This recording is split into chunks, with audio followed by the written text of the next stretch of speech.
Assalomu alaykum hammaga. Biza navbatdagi ko'maqatli turar xonadonimizga keldik. Bu xonadonimiz Shovotda, Moltopda ekan. Yangi Zamin ko'chasi 14-uyga keldik. Bu xonadonimiz bizlarga bir 15 kun oldin murojaat etdi. Xudo xolasa bugun bitirib topshirdik. Bu xonadonimizga to'shni 30 million so'mni o'zi chiqdi. Hamma o'zlarimizdan bo'ldi.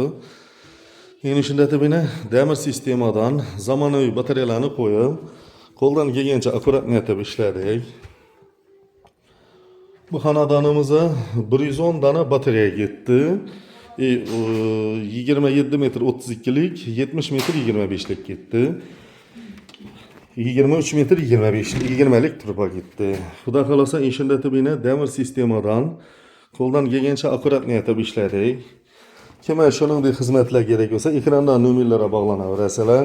Shu videoni ko'rgan yurtdoshlarimiz bo'lsa, like bilan podpiskalaringizni ayamasangizlar, xudo xolasa. Ama adınız kim edi? Zafer Bika, akşam otablinani yaqib topshirdimlar sizga? Hem Mirzaxonli qizdimi? Esaga insha otabliniga 1 yilcha garantiya, nov kamisi bo'lsa, bemalol murojaat etaverasizlar. Yine hamyurtlar görüp tursalar yine ya videonu montaj etib ya ishlab netib o'tiraman. Doğru videonu o'zini internetga tashlaganimdan boshlab 1 yilcha meni hisobimda turadi. Yine shunda yine demir sistemadan qo'ldan kelgancha akkurat etib ishladik. Kimga shuningdek xizmatlar kerak bo'lsa, ekrandan nomerlarga bog'lanaverasizlar.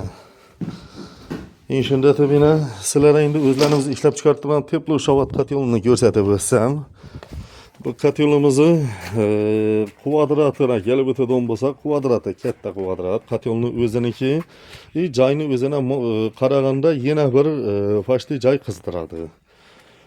Uni qo'yishimizdan maqsad ko'p xo'jaliklar so'raydi, masalan, o'zi 50 kvadrat, 100 kvadrat ulli kotyol qo'y deydi, u g'ananada ishlamaydi. Hali yine kotyolni akşam yaqqandagi holati bo'ladigan bo'lsa, yine o'zi shunda tabiine nag'ar inglab boshlaydi bu.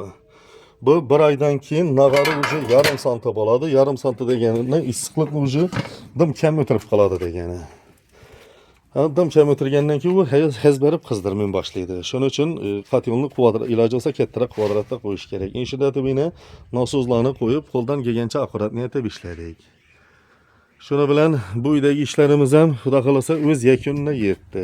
Kimga shuningdek xizmatlar kerak bo'lsa, ekrandan nomerlarga bog'lanaverasizlar. Sog' bo'linglar, salomat bo'linglar.